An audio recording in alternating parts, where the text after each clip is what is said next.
go. Welcome everyone back for another week of CAA Today, Season 4, Week 3. Our guests this week are from the MVC. We have Valpo and Drake with us today. Hey guys. Hello. To have you both. We're very excited to get your perspectives on the MVC, the CAA, and the rest of FFCS. But we'll begin with our Week 3 recap of the CAA. New and improved graphics. Can figure out how to copy and paste them here.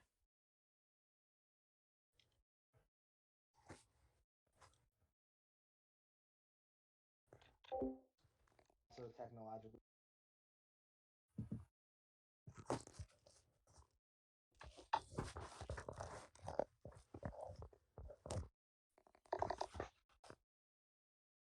How to take pictures that we have, get them into this chat.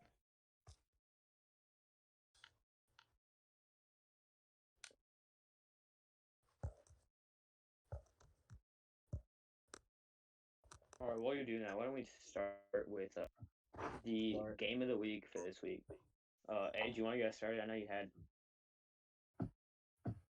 have two opinions on this, basically.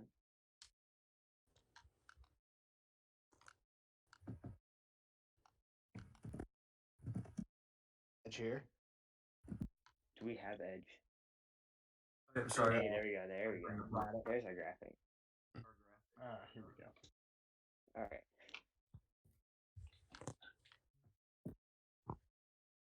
All right, so the game of the week we're doing, right? Yeah, go ahead. Start us off with your game of the weeks. All right, so I have to give it to Duquesne, Robert Morris. Obviously, a bit bit of a bias. Pretty good too. Coming down to but yeah, I got to give it to Duquesne, RMU. That was just such a shootout and such a good game. I agree with you that there were a few really good games this week. There were 3 games that were decided by 3 points or less, actually. But that Duquesne Robert Morris game really had everything. I think we all kind of pre-week did Richmond and VMI to be a great game, and it certainly delivered as well. That came down to a missed 2-point conversion, which could have sent it to overtime. But that Duquesne Robert Morris, some stretches where neither team could move the ball. It had some stretches where it seemed like every play was for a touchdown. And obviously more than 100 points was really exciting for those of us who were watching. Oh yeah, I know Dan's already mentioned it. It is Duchesne. But I do want to give out big credit to our Aussie rep that we have in here, Towson. Great first game against Youngstown. Really proved his worth. As a new coach, he hung with a top 10 team, and he's done some scrimmages. So he's looking good, and we're excited to have him here in the C. Yeah, I gotta give the game of the week to Duquesne Robert Morris. Even though all 3 of these games, the Nova game, the Richmond game, and the Duquesne game, were all incredible games. All decided by less than 3 points, and all came down to near about the final play. It was a crazy slate of games you had in the CAA this week. I'm gonna say Duquesne as well. That game was just so good.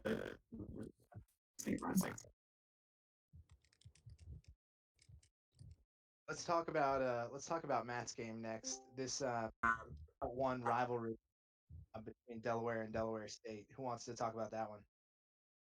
Boy, this one was interesting.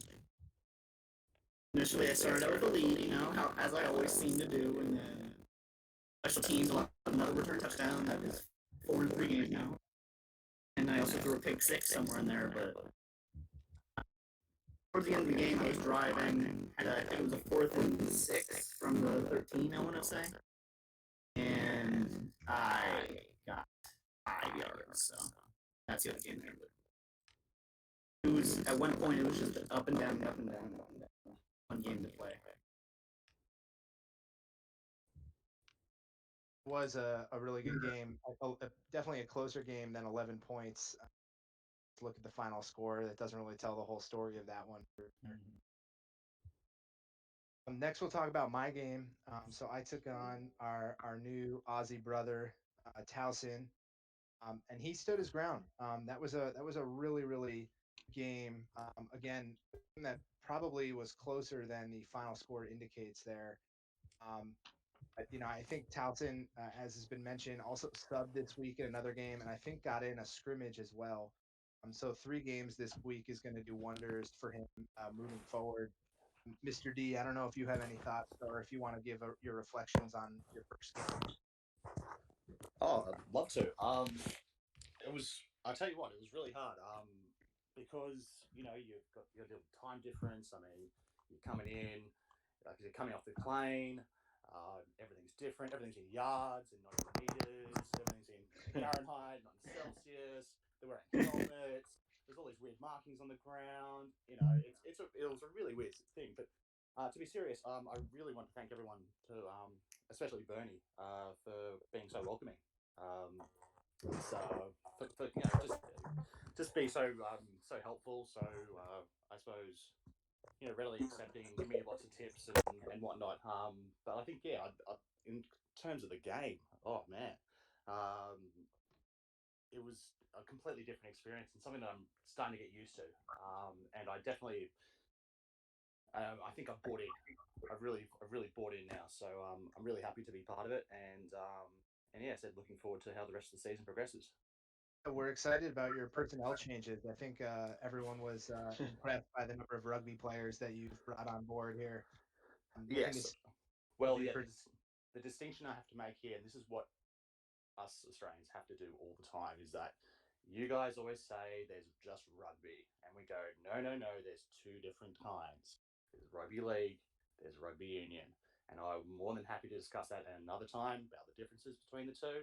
It's a big history between those two codes, but also threw in some AFL players as well too. So it's as I said, it's very busy down here. We've got too many sports that we want to try and keep up with. So I tried to get as much representation as I could. But the thing Love was, it. I wasn't really happy. I wasn't really happy with the system that we've got. So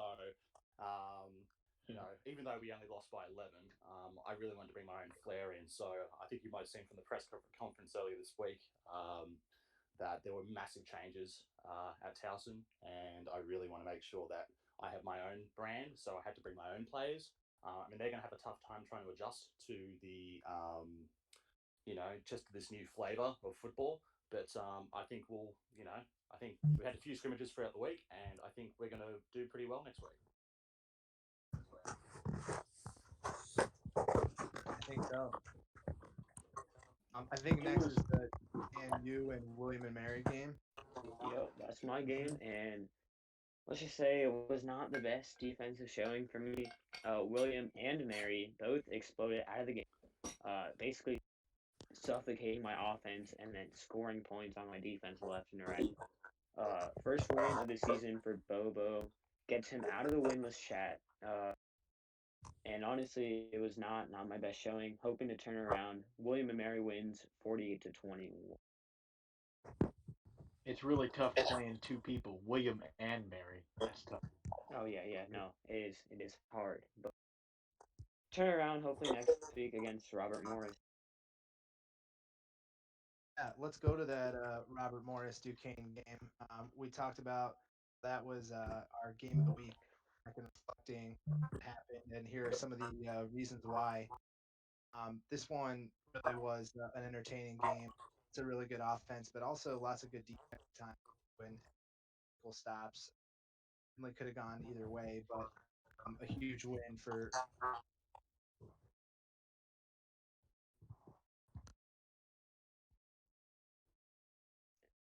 Oh yeah, big win for RMU.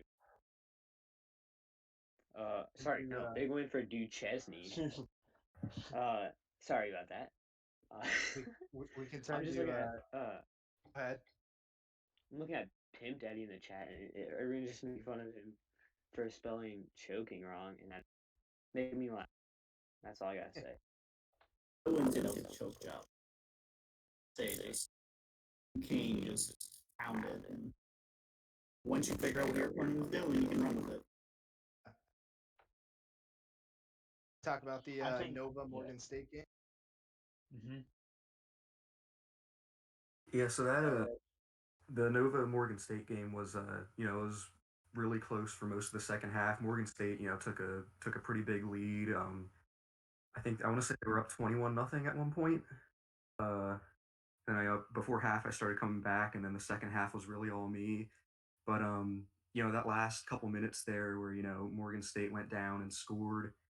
I thought they'd go to tie it up, but luckily, they went for two, and luckily for me, they missed it. But that goes a different way, and I'm sitting here 0-3. That was a really good game to watch. Sure. And this was our pre-week game of the week. This is the one we had highlighted. Richmond Spiders, my Minutemen. Certainly, were not disappointed by the result of this. Richmond had a chance the 2-point conversion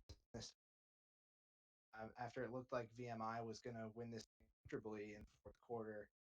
They hit a yard pass on the last play of the for a touchdown, but couldn't get the victory CAA. This one was coming down to the wire. This was a Saturday night special that finished up just before the deadline.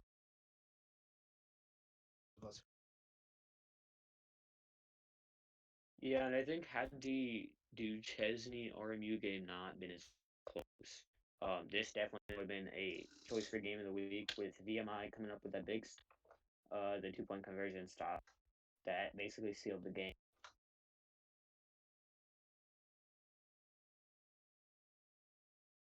Next, we want to talk about our coach of the week here. And I give coach of the week to Edge and Villanova.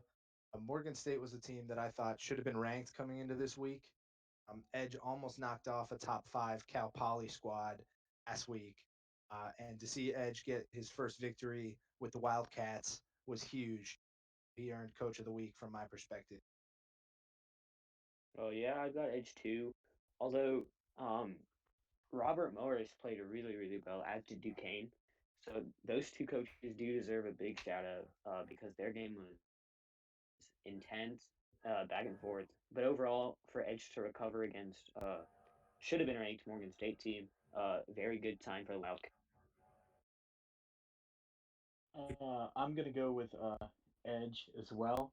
Uh, I mean, even though he picked up his first win against Save, should be ranked Morgan State team. I don't think the 1-2 record shows how good of a coach Edge. Yeah, I'm gonna go with Edge here as well. Go with that. Beating a team that, in my opinion, should have been ranked with Morgan State. Well, let's yeah, bring thank in our you. let's bring in our guests here, folks. Who do you think you would give coach of the week to now that you've heard the recaps around the CAA? Well, I got to go with my boy Edge because I mean, one, I got to rep the Baltimore area too, but I mean, I know Morgan State, they really should have been a ranked team, and to take them down like that is quite impressive.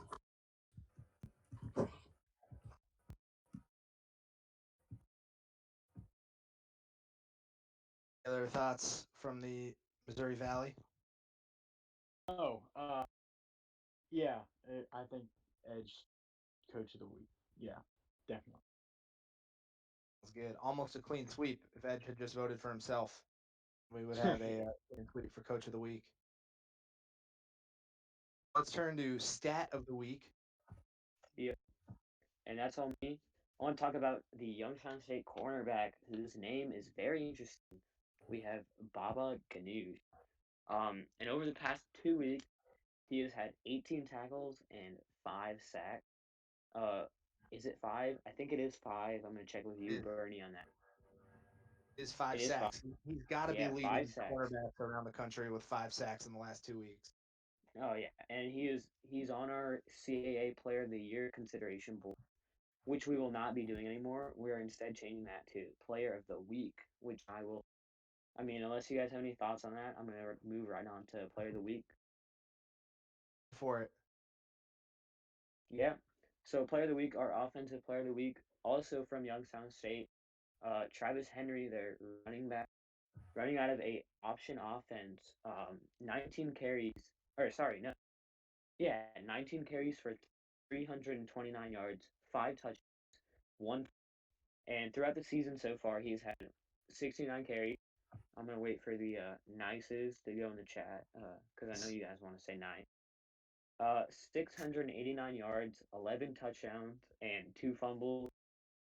And then on defense, as we mentioned, Bobby Ganoush is playing out of his mind. I had to give it to someone else, and the only player that really stood out to me this was the James Madison cornerback Theodosius Petrescu, Jr., who had 12 tackles and two passes defended this week. And now it's back to Bernie for the power ranking. So we had our first CAA coach power ranking week. We had 8 coaches who were able to participate and get their votes in. Trying to copy and paste the power rank. Edge, I don't know if you have them handy. Here we go. Maybe not. Yeah, I don't have the power rankings. Hold on, give me a second. See if I can get them. Have it saved. Technical difficult. We can start talking through them. We had a tie for last AA. There we go. We've got graphic will be coming soon, but here you have the data in front of you. Tie for last between two of our 0-3 team, Robert Morris and Delaware State. What are your thoughts there on being in a tie for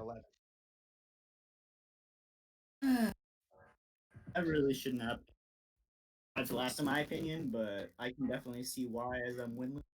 And part of it might be the special teams. Like if I win this week, it should hopefully be. Then right in front of Delaware State and Robert Morris, we have our other 0-3 team, although that's with an asterisk, as he just mentioned in the chat. He's really just 0-1 at this point, and that's Mr. D with Towson. I think he probably got the nod over the two other 0-3 teams on the basis of a close game this week and giving him the benefit of the doubt since the first two losses weren't really his responsibility. Right in front of Towson, we had William and Mary. William and Mary actually beat our 8th ranked team this week, but that wasn't enough to get in front of Jason.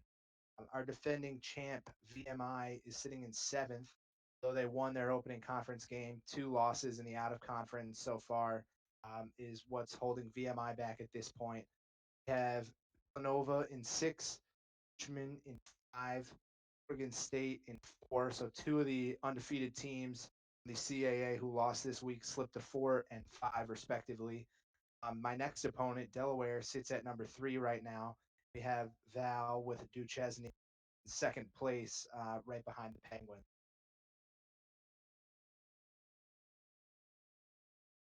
Like Delaware this week is gonna be a fun game. Yeah, looking forward to that one. Delaware is a coach who was here last season as well, and has their team right in the mix of the CAA through 1 week of conference play. Coming off that rivalry win, certainly could make a huge statement if they can upset the Penguins.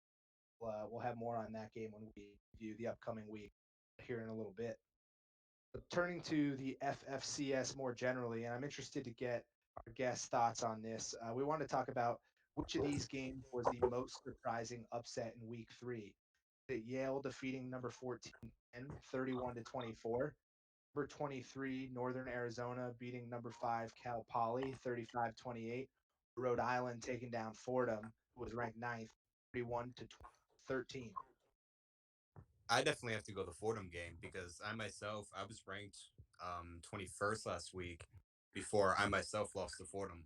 So for them to get upset by Rhode Island, I did almost beat Fordham. So they had that upset coming in the making probably.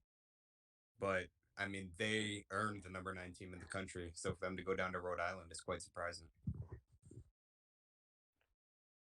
I think I'm gonna go with NAU over Cal Poly this week.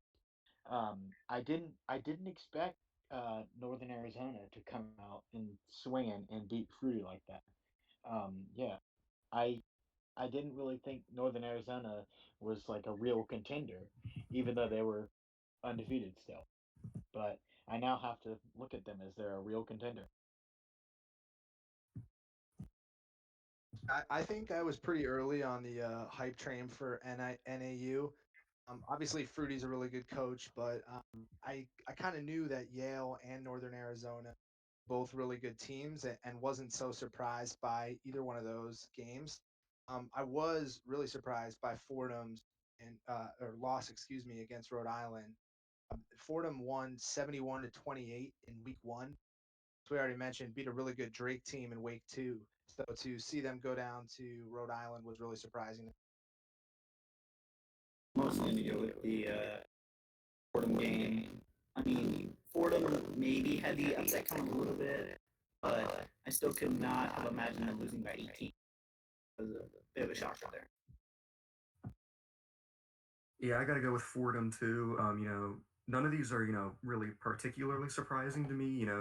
We all knew Yale and NAU were both good teams, but so out of those three, I'd have to pick Fordham losing. Even though I think maybe being number 9 was a little high for them. So, I think this will see them fall back, kind of more where I think they should be. But yeah, that's got to be the most surprising game. Yeah, I'm gonna agree with everyone here. Well, mostly everyone here. I knew Free was gonna lose one of these weeks. They had too many close calls against Edge, and Edge just wasn't able to capitalize on the game. So I did pick Fordham as my upset of the week, and I hope Rhode Island gets ranked because of this. I know they don't have like this is their only big win that they really have, but I do think they could still pull up like maybe make their conference championship game. So I hope to see them ranked this week. I will turn to Chatty's favorite segment, contender and pretender. Um, my week 3 contender, I'm splitting it between UT Martin and Northern Arizona. I know Northern Arizona was ranked, so maybe I'll lean a little bit more towards Martin here. But both are really flying under the radar this season. I think as they continue to rack up more and more victories, should be seriously looked at among the top teams in the country. I think I'm going to go with my contenders being um, Northern Arizona because they did beat Cal Poly, and my pretender would be probably who is it? A team that beat Ham, Southern Illinois. I forget who that was, but it's Ham. Oh, It my was I think contender. UT Martin, Yeah, Southern UT Illinois. Right, Martin. UT Martin. Yeah, my contender. I know people don't like it, but and they say their program is cursed, but I do have Western Carolina as my contender. Big win this week. Uh, demolished. Who was it last week? It was William and Mary last week. They beat them 66-7. And this is a team I could see come out of the CFC with like. We'll see how they do with the rest of conference play, but I do think they are a true contender, and they're not cursed. As I believe they are not cursed. For my contender of the week, I know they're ranked, but I feel like they need more respect. Yale. Yale is a real contender after knocking off Penn and UNI. Even though they're still 2-1, I think they're probably have the best. They probably have one of the best resumes of a 2-1 team out there. And then for my pretender, I'm gonna go with Fordham as well. I I wasn't fully on the Fordham hype train uh, before this week, and I'm still not on the Fordham hype train. Still, I like those picks. Drake, do you have a contender or pretender that you want to know Yes, I definitely do. So I'm gonna do a bit of a hot take right here. for My us? pretender is actually gonna be Mississippi Valley State, and I know they might even be ranked number 1 this week, but I mean at worst top 5. But they've won 3 games, but I don't really see them even winning a conference championship, let alone making like probably top 25 at the end of the year. I think they'll end up falling out of the rankings even. Wow. Yeah, I'm sorry. But my pretender, or sorry, my contender this year will be Kennesaw State, who does not seem to know how to slow down on offense. Like so Mississippi Valley State is your pretender, right? And you're Yeah. saying that Kennesaw State is your contender? Yes. I like that. I like that. My pretender this week was also in the A Sun. I went Samford. I had really high expectations after Samford's first couple of games. The game against Stetson, also known as JPG, would be a really close one. And to see Stetson blow the doors off Samford like that was very surprising.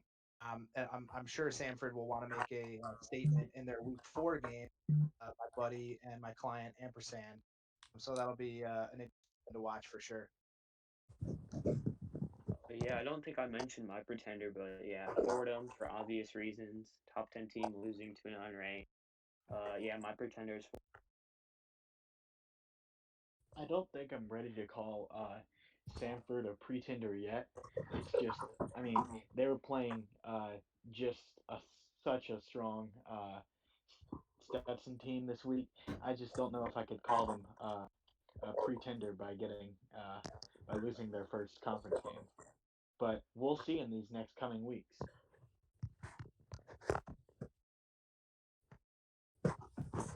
Next up, we'll turn to our Week 4 preview here. The game that we have highlighted as our CAA game of the week heading into Week 4 is Morgan State at Richmond. Really interested in seeing how these two teams handle this week. They're both coming off opening game losses on their conference schedule after promising 2-0 starts. And the loser of this one could be out of the conference race much earlier than they would have expected. So this is sort of a game to see which one of these teams can stay alive and stay a factor in the hunt for a CCG appearance.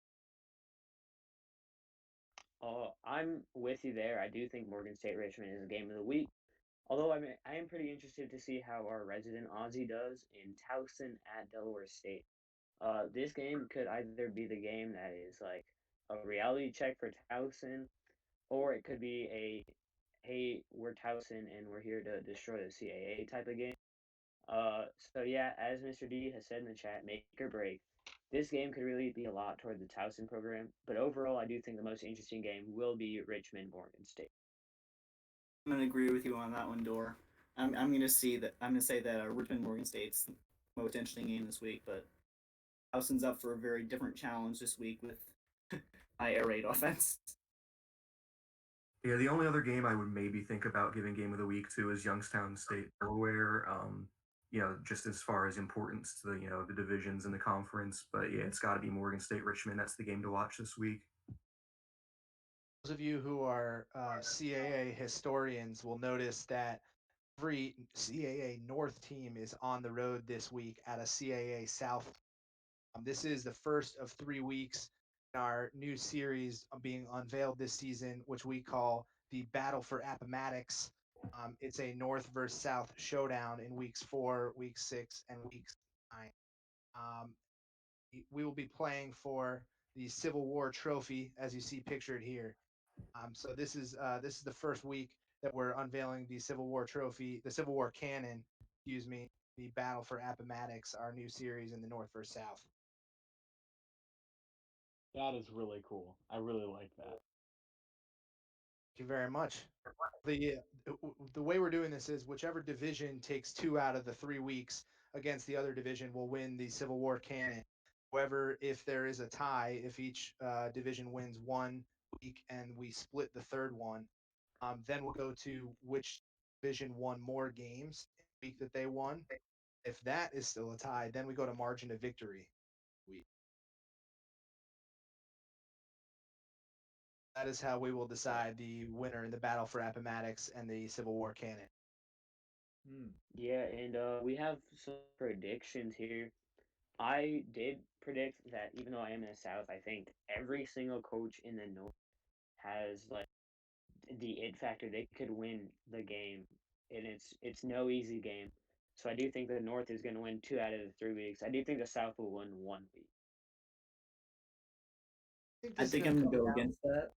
Go ahead.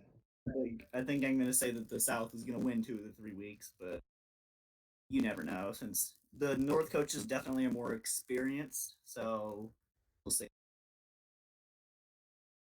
I think this is going to come down to margin of victory, honestly. I have us splitting this week based on my predictions. I think we each take one of the remaining weeks in the battle for Appomattox. And so I think it comes down to either which division wins more games upcoming weeks or margin of victory. We'll talk about this week's game, some prediction. Um, First up, we have Duquesne at William and Mary. Um, I think Duquesne is just a really good team and playing really good football right now. They're going to continue to get more press as they rack up some wins here. I know Bobo is coming off a big win for William and Mary, but I have Duquesne. Yeah, I gotta go with you there. They did. Bobo did have a big rivalry win against me, but I don't think that the momentum is gonna carry through to the Duchesne Fighting Dukes. So I'm predicting a big loss. William and Mary loses by 17. I'm going to say that as well that William Mary's not going to really stand a chance in this game. They had a good game against AMU, but I just feel like they're going to struggle to find. Yeah, Duquesne is sneakily being one of the best teams in the conference so far this season to me, and I think this will be they'll show that this week, and I think they're going to win by at least 13. I think. Then uh, Oh, oh, oh, my bad. I think Duquesne wins pretty easily this week against William and Mary. Um, I played Duquesne to open the season, and I know they're a very strong team, and I think they could go far in the CAA. Of it. Next up, we have Robert Morris at James Madison. I think James Madison will put on a show in this one. Robert Morris has struggled so far this season. James Madison's going to be frustrated after their loss to William and Mary. I think the Dukes win this one by about a touchdown. I'm gonna go against you here. I had a big win week one, but from there it's only gone downhill. It could get me back into the conference race, but RMU coach that went toe to toe with Duquesne says otherwise. So I'm giving this. I'm predicting that I lose by 13. I'm going to go against you there, and I'm going to say that um, JMU does win this. Robert Morris still has yet to win a game, and I feel like you're going to be. I just feel like you're going to outcoach him in this game and win by probably 8 to 10 points. Yeah, Robert Morris went blow for blow with a really good Duquesne team, but stay winless for just at least one more week here, and I think James Madison wins by a touchdown. Uh, I think I think this Robert Morris James Madison game will be a close one throughout, but I think I'm going to give the edge to Robert Morris because I still think even though they had a close loss, they will be coming in with momentum, and I think they can get their win. We've had a substitution at guest here. Dan is joining us. Go Yo, ahead, Dan. Make a prediction. which game are we predicting? Robert Morris, James Madison. Um, JMU. Perfect. They let me join the chat, so obviously they're going to win. There you go. Great reasoning. Appreciate it. Very similar to Slow's reasoning last week on his picks for the CAA. Um, we'll turn to Towson at Delaware State. I think Towson learned a lot from their first game. They had the Penguins on the ropes here at times, and I think they're going to be a tough team to take down this season. Delaware State does have the experience factor in their favor. I think that helps them get out to an early lead. But as has been the case throughout this season, I think a special teams mistake will cost Delaware State, and Towson wins the game 3. Yeah, I think Towson will win this one. Pretty close, but yeah, they showed a lot of promise in their first game here, and I expect some good things to come from them. I'd say maybe a touchdown. I'm going to say that I will finally win my first game. I'm very different from Bernie, so I have a feeling that that might help because I do a hurry up air raid, so it's going to be definitely a whole different learning curve than an option team. Might catch them off guard here. I'm actually gonna go. Oh, sorry. no, do you mind if I go real go quick? ahead. Yeah. Yeah, I'm gonna go. Yeah, I had Towson in my top 8 for rankings coach. I ranked them above myself. I did have Delaware State last, and Towson is probably going to develop the fastest. And with their experience that they've gotten just this past week, they played like 3 or 4 games, I think. So give me Towson by 14. I think Towson came into the league as a new coach and surprised everyone with how well they were able to pick up easily and kept it close with Bernie for a while. I think Towson's going to get their first one of the year behind their new change of pace at coaching. I see Towson is using some references that I'm not familiar with in college football, so it'll be interesting to see how this strategy plays out. Some drop goals. That's right. You drop it right on the foot. None of this placeholder business. We're going drop goals from everywhere, mate. That's how we're doing it this year. Love it. Yeah, I'm not sure how we'll score that, but we'll work on it. Figure it out. It just substitute field goal for drop goal. It's fine. How many points do you get for a drop goal? 3. It's 3. Okay, perfect. Not in front. It'll be from the corner. So they might take it out wide and then try and go on the angle. Wow. Outside the hashes, you would say? Yeah, and well outside. This is going to happen, hopefully. Oh, yeah, and drop kicks. Yeah, and a lot of drop kicks have happened at the end. Next, we have Villanova against VMI. I'll let someone else their prediction first here. All right. Well, since this is my game, I guess I'll go. I think VMI is really good team that struggled early on. They came back and won their game last week. I've also played in some really in 3 really close games or in 2 really close games and then one not so close game.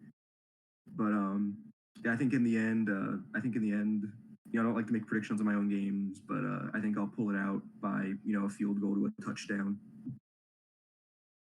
I also think that. Oh, go ahead. Okay, yeah, I also think that Edge is going to pull this one out. They played Fruity real close. And I have a feeling they're going to beat VMI pretty bad because he struggled in the first 2 games.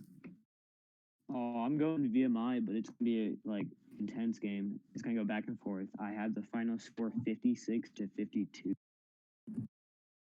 Yeah, I'm kind of with you, Dora. I wouldn't be surprised to see this one come out either way. I think this is this is just another example of how much parity there is in CAA this season.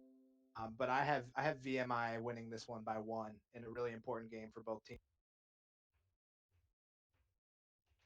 I don't understand how the CAA has this much parity to where every game can be a close game.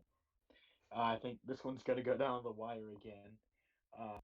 And I think VMI's just going to pull it out, but it wouldn't shock me at all to see if Edge won. VMI as playoff experience, I think. They were in last year, right? Mm-hmm. Okay, I think it's going to them just because of that and quality losses, probably. There you go. 2 most important things: making the playoffs and getting some quality losses. Absolutely. So next we'll talk about my game. The Penguins will travel to Delaware here. I am not confident at all about this game. Delaware is coming off a big win in their rivalry game. And honestly, I think they ride that momentum to an upset victory against Youngstown. Youngstown State has been increasing in dominance every week. Our margin of victory has gone down every single week, and I think this is where we finally slip up. I have 35-31 Delaware in this. See, I know that YSU has to slip up sometime. I just don't think it's going to be this week. Give me the Penguins by 10. I agree with you, Edge. I think that Delaware got lucky last week off of a couple mistakes from me, so I'm gonna say YSU by 7. My reasoning is almost exactly like Edge's. I think I think YSU is probably going to slip up with all this parity in the CAA 1 week, but I just don't think it's going to happen yet. Give me YSU by a touchdown. I'll be the contrarian in the room. Give me UD because their stadium is better. Ooh. Yeah, I'm agreeing here. It's gonna. I think Delaware is a good team. They'll win 35-24. And last but not least, we have our game of the week: Morgan State at Richmond. This is teams in a show me game trying to prove that last week our losses were flukes. I think Morgan State is able to put together a complete game this week. It's by 10. Yeah, these are two teams that, with one or two plays going a different way in their last games, could both be 3-0. Morgan State put up a really solid first half versus me last week. They just couldn't finish it out, but I think they do it this time and win by 10. I think I'm gonna go against you. I think Richmond would have won that game against VMI if it would have gone to overtime. So I think Richmond wins by 3 here. I have VMI losing by 7, just because I think Richmond is leagues above what they were last year. Now it's time for our favorite segment. It's our listener topics. We have tons of them again this week, so if we don't get to all of them, we will save some of them, bring them on to the following show. But our first listener topic was submitted by Ampersand Alabama A&M. Asked which CAA team is the biggest unknown right now. In other words, who could make a run to the championship game or be a bust? I think the easy answer would be Towson, since this was their first game. And we don't know if they were hanging around because of the fact that I had no prior games to look at in preparing, or whether they're going to be a force to be reckoned with. But among the teams that have been here all season, I think it's Delaware. Wins against Georgetown and Delaware State, but a loss against Furman. Hard to tell what they're going to be like this season. I'm actually gonna go with the easy answer and say Towson, just because fully involved. I think they have had to make the conference championship. I think I also agree that Towson has the easiest path, but I think that Delaware is my answer here. They just have too many unknowns for me. Yeah, I'm gonna go with the ice cold take here and say that the newest coach is the most unknown in Towson. They looked good in their first game, but they're really a wild card right now. I would definitely say taking the easy answer, Towson. But I think one team that is still a little unknown to me is VMI. Even though making the playoffs this year, they had a little of a rough start, but they have their win, and let's see what they can do with some momentum. I'm gonna say Towson because copy and paste other people's reasons. And we had a second question come in from Ampersand. Which named school do you think will have the best finish this season? Morgan State, Robert Morris, William and Mary, or James Madison? I'm gonna go with Morgan State. They're coming off a heartbreaker, but I still think they're a team to be feared. Yeah, in my opinion, there's not. It's not really close. Morgan State's gonna have the. Yeah, I agree. Yep, it's Morgan State. Yeah, I agree with Morgan I'm State. gonna go. Tough to tough to get a read on it this early in the season. Yeah, I'm gonna go Morgan State as well. Ditto. We can answer this next one pretty quickly. Indiana State asked which FCS team in Colorado has the best chance to win the national championship. Did a little bit of research. There's only one, Northern Colorado, so I'm gonna have to go with them. Yep, they are Yep. the only team, so they also have first chance. But yeah, they're the only option. I think I'm gonna Indiana say State put us in their corner. Who are your favorite alumni from CAA schools? Joe I'm gonna Flacco. go. He's I'm gonna elite. go Flacco. Yeah, that's me there too. But As a Ravens fan, Delaware legend and elite NFL quarterback Joe Flacco's got to be the answer. I put Thomas For just going Jefferson. by, I'll go go ahead. Bro. from Villanova. I'll go Bradley Cooper and Toby Keith. Ooh. Okay, for me, if we're just going on who I think is my favorite, I'm gonna go with Lindsay Sarniak from JMU or LeVar Stoney from JMU, who's the Richmond Mayor. You would say that. Well, there's the host of NBA players from Villanova, obviously, but I do like Ron Jaworski from Youngstown State. I am Like a it. fan of Jaws. I just want to say that Kyle Lowry's also a very good answer from Villanova. He's just dummy thick.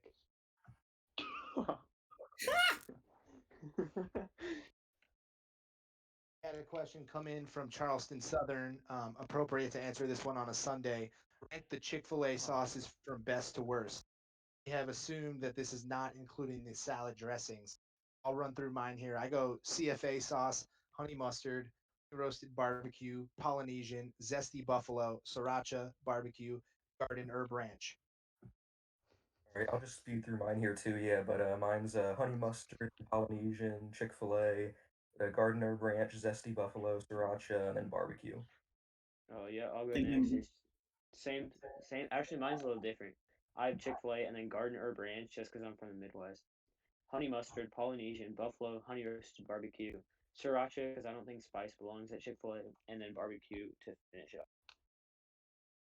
I'm gonna go with ranch, then barbecue, and then everything. I'm just gonna give my top three real quick.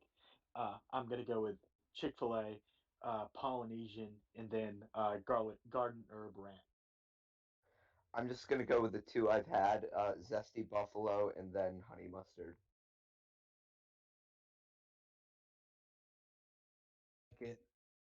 Charleston Southern also asked if we think that the FFCS should adopt a 16-team NIT style tournament. Personally, I'm more of a fan of the other postseason tournaments that we already have. And the Spoon Bowl is sort of an NIT of its own. I don't think we need an official NIT. I kind of like the way we have things set up right now. Yeah, there's plenty of off-season opportunities. Even for me last year, I was 2-10 and still got a chance in a tournament, so I think we're fine. Yeah, I think we're pretty good where we are right now. There's just so many opportunities. See, I don't feel like there's a I don't see a reason why we Yeah, I like. one, but just with all the other postseason tournaments, I don't know if there's really a need for it. Yeah, I think with all these postseason tournaments, and then also the Spoon Bowl kind of does the NIT style tournament with the like top eight in composite that didn't make the playoffs. So that as a Spoon Bowl alone last year. Yeah, I don't really think we need any more. It's just unnecessary and adds extra travels costs for all these schools.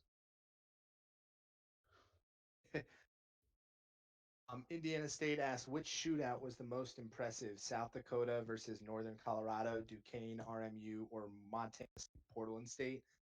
Honestly, the only one I really watched was Duquesne MU, so I'm gonna go with that one. I did watch a little bit of the Northern Colorado one, but Duchesne gets my vote. Just I'm gonna go with the Northern Colorado game. Actually, that was a almost incredible comeback by Dan. yeah, as I say, just be a little different. I'm gonna go with the only other one I paid attention to, which is South Dakota, Northern Colorado. I'm gonna go with South Dakota, Northern Colorado as well, showing a little MVC bias, but that was a crazy almost comeback. I may be a bit biased, but I still think, the top one was Duchesne. It's just was too close of a game. Mine was I still a agree. 12-point game. Purple asked how we expect things to play out after 1 week of conference play. I think the CAA North is going to be an absolute slugfest. Nelson is going to be a force. Nova turned a corner this week. Morgan State still looks like they're a really good team. Is sneaky good at 2-1. And their close losses to a really good Stetson team. Obviously, the Penguins are still ranked off on the right foot in conference play. So I think the CAA North is going to be absolutely the bath. The South, I think VMI showed why you can't count them out. They still have to be the favorite, in my opinion, after taking down Richmond. But, Delaware, James Madison, Delaware State, William and Mary, these are all teams that could get hot and rattle off a few conference. So I'm going to go similar path to that. That it is going to be very tough to see how things pan out at this point. I mean, North, my initial impression is, like you said, a complete slugfest, and the South, it's just too many on. Yep, kind of going along with the trend here. The North is loaded and it runs very, very deep. I don't want to play any of the teams, and I know I will have to 3 times this year. South is a little bit weaker, and I think Delaware or Richmond will come out of the top. I'm still gonna go with Richmond looking pretty clear for me in the South, but I just have no clue who's gonna come out of that North. I mean, it could be anyone from Youngstown State that's undefeated to Towson who hasn't even won a game yet. I just have no clue who's gonna take it. The North is going to be Duchesne. Ooh, hot There you take. go. Hot take. Yeah, Youngstown State I think still has to be the favorite in the North, but we got some very good teams in the division here. So don't be surprised if one of them steps up instead. And the South is kind of up in the air for me.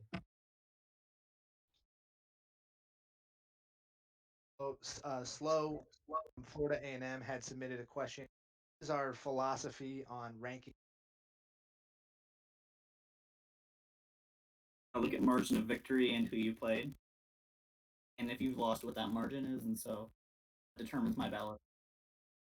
For the top 20, anyways, but then the last 5 are just kind of whoever I feel like deserves to be in that week. Yeah, for the committee, I'm obviously going to look a lot more in depth, but for the coaches poll, I really just look at a combination of my last poll and the last coaches poll and move things around as I think they fit. I'm with you, Edge. I know there's going to be a lot of metrics that we'll use in the committee rankings. Certainly going to take those with a much more precise approach than I do the coaches poll. I look at my coaches poll from the previous week. I look at the overall coaches poll from the previous week. And I definitely have a slight CAA bias in the coaches poll. I tried to get Richmond and Morgan State ranked earlier this season. And hopefully some of these other CAA teams can rattle off a few wins, find their way into the poll as well. I had a question submitted. Go ahead. Go ahead. Oh yeah, for me in the coaches poll, I like to look at one metric that doesn't really show up on stat sheets. Look at consistency between the coaches. Like, can you keep it consistent? Like, can you keep your either like wins or losses kind of consistent throughout the? As a non-coaches poll voter, I think I'd have to rank everyone by the amount of quality losses they have. You'd be number one, I guess. South Dakota does have some quality losses.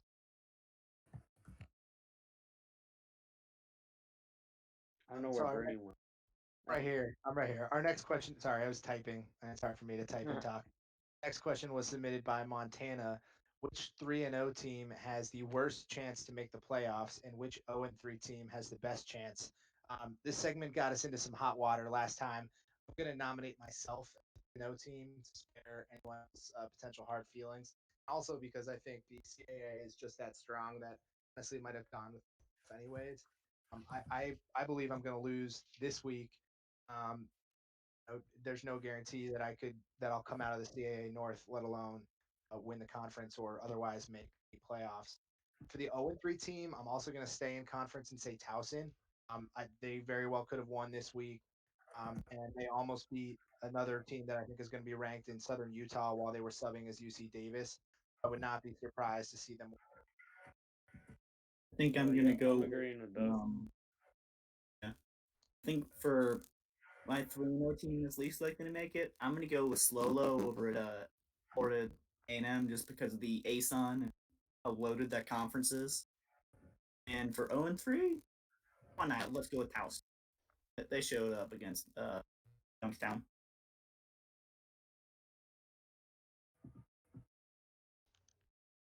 I'm gonna go with pretend as a 3-0 team that's kind of a pretender still.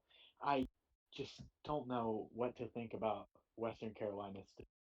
I mean, I really don't know if I should be on their hype train yet. Uh, Um, and then with 0-3 team that has the best chance, I'm probably gonna go with the majority pick Towson. They look very strong. for 3-0 teams, I gotta go Lloyd. I mean, anyone who almost loses to South Dakota can't be that good. And for 0-3 Oh, teams, I gotta go Towson because they're just a big unknown, and I think they're gonna surprise some people.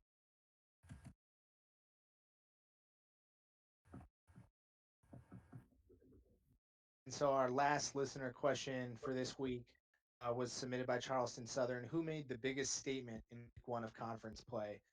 Kind of ties to our contender pretender segment as well. For me, I'll go a little bit different here, and I'll say either Northern Arizona or Stetson. I knew Stetson was really good, but I expected a closer game in Samford than we saw. So that win was a really statement win. Honestly, I'm just gonna go with Towson here. Showed that they were here to play against Bernie, so I feel like they have a real shot doing some damage. I'm gonna go Stetson. Big win. Could see them jumping in the top 10. I'm gonna go with Northern Arizona. I know Fruity, since he lost, has been talking about how he was overrated, and I think he did get some help from team recognition in the polls, but he's still a really good coach, and that was a big win for Northern Arizona. And we uh, have a I've new been on the I've been on the Cooper. Stetson hype train. Oh, I'm sorry about that. Well, go Uh, ahead. oh, I've been on the Stetson hype train for a while, so them beating Stanford wasn't crazy surprising to me. But I think Northern Arizona's win over Cal Poly. I said it earlier on the podcast, so I'm not going to restate myself. I think I also gotta go with Stetson. Rank the hat. They deserve to be top 10. They've just been dominating teams. The last segment here is called What Did You Get Wrong? So we're looking back at our predictions on how week three was going to pan out and seeing what we were incorrect about. I had JMU beating William, and that one did not turn out as expected, in my opinion. I also had Morgan State pulling out a fourth quarter win over Nova, and that one turned out the other way around as well. I also didn't think Towson was going to hang with Youngstown State. To be fair, this was also before a coaching change at Towson. So I'll give myself half credit for that one. Oh yeah, I had myself beating William and Mary. I also had Delaware State beating Delaware. And along with Bernie, I had Youngstown State just like demolishing Towson, but that was when Towson had Deadshot and not Mr. D. So I'm gonna let that one slide for now. Yeah, I didn't make a whole lot of predictions last week, but I did say that Youngstown State was going to win by at least 3 scores, and again, the new coach kind of threw a wrench into that, so I'm not going to hold myself too accountable for that one. Yeah, I say I'm also gonna admit that I screwed up on the Towson. As I said, I think I had him winning by at least 28, so that was a big yes.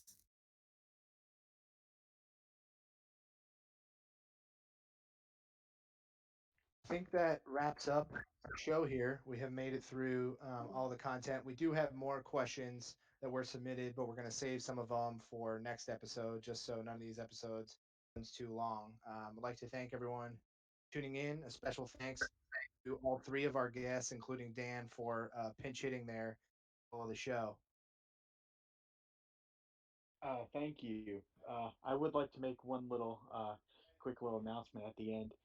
Uh, Absolutely. there there is coming off like kind of riding on the coattails maybe a little bit of CAA Today.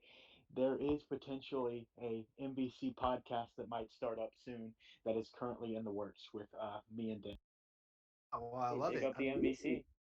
Yeah, we already have one inferior podcast that's already active. So to have a second podcast that's trying to be as good as our product would be great. And you have a name suggestion there from Ampersand that includes ampersand in it.